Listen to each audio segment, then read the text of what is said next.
Good morning students. Intelligence की multi factor theory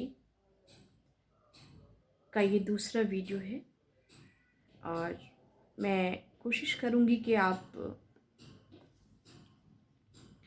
को पूरी तरह से समझा सकूँ। इंटेलिजेंस में बहुत सारी थ्योरीज हैं और हर मनोवैज्ञानिक का अपना अपना विचार है। थॉर्नडाइक के इस थ्योरी का नाम बहुघटक सिद्धांत है, जो मैंने पिछले वीडियो में आपको बताया। थॉर्नडाइक अमेरिकन साइकोलॉजिस्ट हैं, ये भी मैंने आपको पहले बताया। तो ये भूमिका है। इस थ्योरी के अनुसार इंटेलिजेंस कॉन्स्टिट्यूटेड यानी बना है मल्टीपल, बहुत सारी, जिसको मल्टीट्यूड ऑफ सेपरेट फैक्टर्स और एलिमेंट्स, फैक्टर कहें घटक या हम एलिमेंट्स के एलिमेंट्स और बहुत माइन्यूट एलिमेंट और एबिलिटी। माइन्यूट यानी छोटे छोटे, माइन्यूट एबिलिटी। दूसरा जो इस सिद्धांत का कहना है वो ये कि मेंटल एक्ट इन्वॉल्व्स होते हैं, कि किसी भी मेंटल एक्ट में ये जो माइन्यूट एलिमेंट्स हैं बड़ी संख्या में इन्वॉल्व होते हैं और इस इन्वॉल्वमेंट से मिलके बड़ी संख्या में छोटे, मैंने आपको पिछले ही वीडियो में ये चीज़ बताई कि जो हमारे थॉर्नडाइक हैं वो उनको एटमिस्टिक साइकोलॉजिस्ट के और एसोसिएशनिस्टिक साइकोलॉजी के श्रेणी में रखा जाता है। तो ये जो छोटे छोटे फैक्टर्स या एलिमेंट्स जो हैं, इनकी एक बड़ी संख्या मिलकर के संज्ञानात्मक कार्यों का संपादन करती है, कॉग्निटिव फंक्शंस को अंजाम देती है।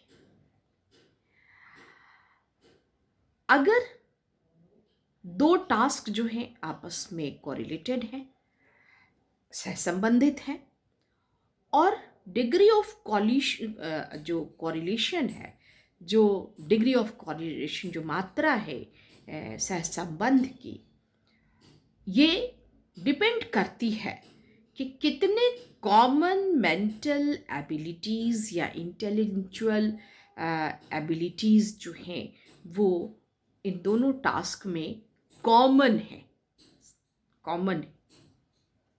ये इस बात पर डिपेंड करता है। तो उनका ये मानना बहुत ही, ये इस थ्योरी के ये बेसिक फैक्टर्स हैं जो थॉर्नडाइक ने जिनको बहुत साफ ढंग से अपनाया। अब इसको एक उदाहरण से आप समझिए। आई वांट टू से कि कैसे इनको, जैसे हमें दो टास्क दिया गया, ए और बी,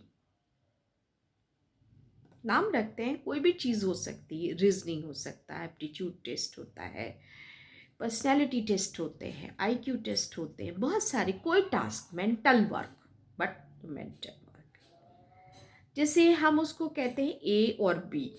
ए टास्क दिया, बी टास्क दिया, दो टास्क हैं। अब ए टास्क में जैसे हम मेंटल एबिलिटीज़ को भी कुछ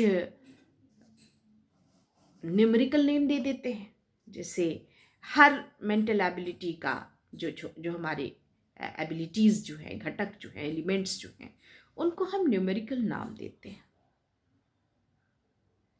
तो 1 2 3 4 5 6 7 8 9 10, इस तरह से हमने एबिलिटीज़ को न्यूमेरिकल वैल्यू प्रदान कर दिया। अब ए टास्क को जब हम कंप्लीट कर रहे हैं तो 1 3 5 6, 8, 9, 13,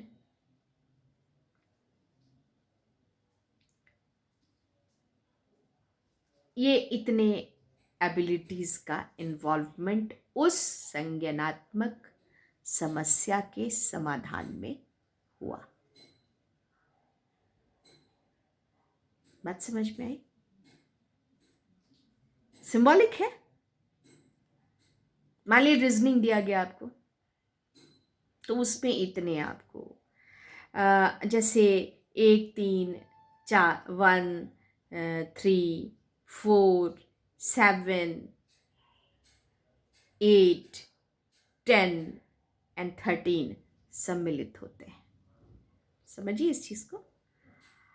और फिर जब आप बी टास्क यानी कोई अरिथमेटिक या स्टैटिस्टिक्स का क्वेश्चन आपको सॉल्व करने के लिए दिया गया, जो बी टास्क है, ए टास्क तो आपने कर लिया और उसमें आपका इस्तेमाल हुआ 1, 3, 4, 7, 8, 9, 10 एंड 13। ये एबिलिटीज आपकी, जिसको न्यूमेरिकल नेम आपने दिया है। फिर आप जब बी टास्क कर रहे हैं तो अब उसमें कौन कौन एबिलिटीज आ रही हैं, किन किन एबिलिटीज का उसमें इस्तेमाल हुआ। तो आप देखिए कि 2, 3, 6, 7, 9 एंड 10 मैथमेटिक्स बनाने में आपका ये इतने घटक आपके इस्तेमाल हुए। यहाँ पे आपसे हम अब आप ये देखिए कि थॉर्नडाइक क्या कहते हैं कि जो दोनों टास्क्स के कंप्लीशन में या सॉल्यूशन में जो कॉमन फैक्टर्स इस्तेमाल हुए, उन्हीं के द्वारा दोनों टास्क्स के बीच कोरिलेशन उत्पन्न होता है, सहसंबंध उत्पन्न होता है।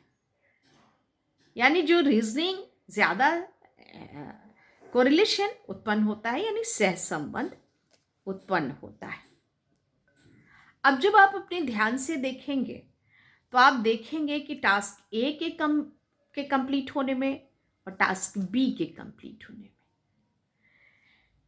कुछ फैक्टर्स हैं जो कॉमन है। वो कॉमन फैक्टर्स हैं 3, 7 एंड 10। ये दोनों में किए गए मेंटल एबिलिटी के जो फैक्टर्स हैं, जिनको हमने न्यूमेरिकल नेम दिया है as for example for the convenient of learning, जो हमने दिया है उसमें ये फैक्टर्स आपके काम कर रहे हैं। ये जो उभयनिष्ठ एलिमेंट्स हैं, उभयनिष्ठ कहते हैं जो कॉमन फैक्टर को, दोनों कार्यों के संपादन में हुआ है। इन योग्यताओं को की संख्या बढ़ाते जाएंगे तो उसके सहसंबंध भी बढ़ते जाएंगे, उसके सहसंबंध भी बढ़ते जाएंगे।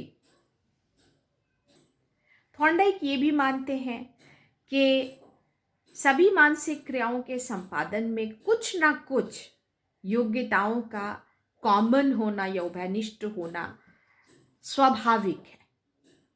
मेंटल एबिलिटी है, अब उसमें सेंसरी, मोटर, ये वो, दिस दैट, ये तो बिल्कुल स्वाभाविक है। और इसीलिए उन्होंने कहा कि बुद्धि मापकों में को ऐसा होना चाहिए, उन्होंने कहा कि ऐसा विषय उसमें रखा जाना चाहिए कि उनके टेस्ट या सब टेस्ट में कम से कम सहसंबंध स्थापित रहे, और नहीं उनका कोरिलेशन अगर बहुत हाई है तो इसका अर्थ ये हुआ कि वो किसी एक ही क्षमता को माप रहे हैं, वो किसी एक ही क्षमता को माप रहे हैं। तो that's is not good according to Thorndike. तो ये उनकी विचारधारा है। इस पे हमने आप लोगों को ये बातें की और उनके जो की पॉइंट्स हैं वो आप लोगों तक मैंने पहुंचाया। अब नेक्स्ट वीडियो में हम आपसे फिर मिलेंगे। तब तक के लिए अल्लाह हाफिज़।